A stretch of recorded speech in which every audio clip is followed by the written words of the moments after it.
आता अॅनिमिया म्हणजे काय? आपल्या शरीरात जे रक्त जातंय त्या रक्तामध्ये 3 प्रकारचे पेशी असतात. लाल पेशी, पांढरे पेशी आणि प्लेटलेट्स. लाल पेशीमध्ये एक कंपाऊंड असतं हेमोग्लोबिन. हा haemoglobin is like a messenger जे आपल्या शरीरात ऑक्सिजन सगळीकडे पोहोचवतंय. आता हिमोग्लोबिन जर कमी असलं रक्तामध्ये तर शरीराचे वेगळे अवयवांना, स्नायूंना, सगळी गोष्टींना ऑक्सिजन कमी पडणार आहे. ऑक्सिजन कमी असल्यामुळे खूप काही आजारांना आपण आमंत्रण देतोय.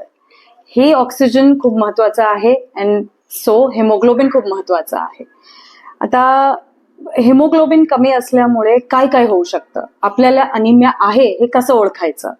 त्याच्यासाठी खूप जनरल सिम्पटम्स असतात. म्हणजे एखाद्या वेळेस अशक्तपणा वाटणं, काही गोष्ट न करावीशी इच्छा होणे, जास्त झोप येणे, काही अभ्यासात हे आठवत नाही, ते आठवत नाही, ती गोष्ट असते.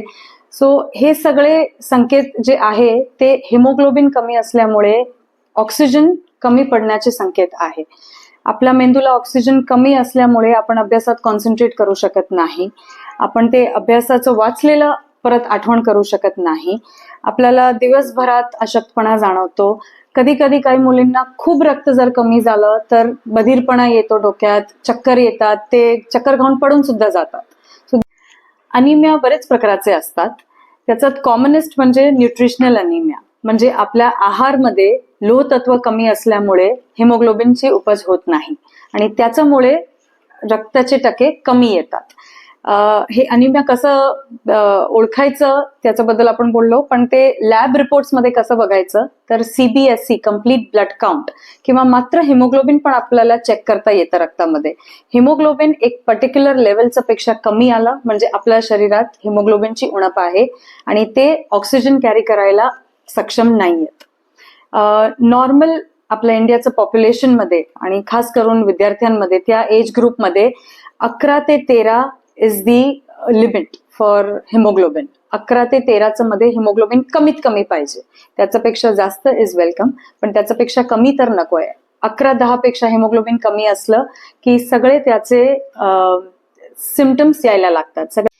आता आपण हे अनिमिया कसं टाळू शकतो? अनिमियाचे बरेच प्रकार असतात, पण विद्यार्थ्यांमध्ये तर कॉमनेस्ट इज न्यूट्रिशनल अनिमिया. म्हणजे आपल्या आहारमध्ये काहीतरी कमी पडतंय ज्याच्यामुळे हेमोग्लोबिन बनत नाहीये शरीरात आणि हेन्स ऑक्सिजनची कमी वाटते. तर हे आपण कसं नीट करायचं? सगळ्यांना अभ्यासाचं टेन्शन असतं, सगळ्यांचं लक्ष अभ्यासाकडे असतं, पण थोडं लक्ष आपण काय खातोय त्याच्यावर जर टाकलं तर आपल्याला हे अवॉइड करता येते. जे खाद्यपदार्थामध्ये लोह तत्व जास्त असतं, लाईक हिरवे पालेभाजी सगळे, मक्का आहे, ऍपल, डाळिंब, गुड, साखर कमी करून गुड वापरू शकतो आपण, शेंगदाणे, बीटरूट, ही जी गोष्ट आहे याच्यात लोह तत्व जास्त असतं. मग आपल्या जेवणमध्ये थोडं हे सगळी गोष्ट इन्क्लूड करायचं प्रयत्न करायचं. तर हे अनिमिया टाळायला विद्यार्थ्यांनी काय खावं?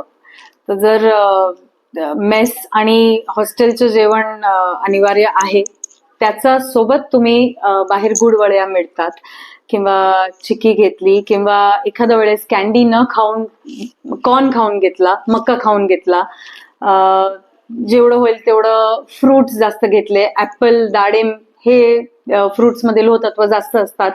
तर आठवड्यात 2दा ऍपल, 2दा डाळिंब खाऊन घेतले, एखाद्या वेळेस बीटरूट घेऊन घेतलं, तर ह्या प्रकाराने आपण लोह तत्व ज्याच्यात जास्त असतं ते आहार आपल्या रुटीन मध्ये इन्कल्केट करू शकतो.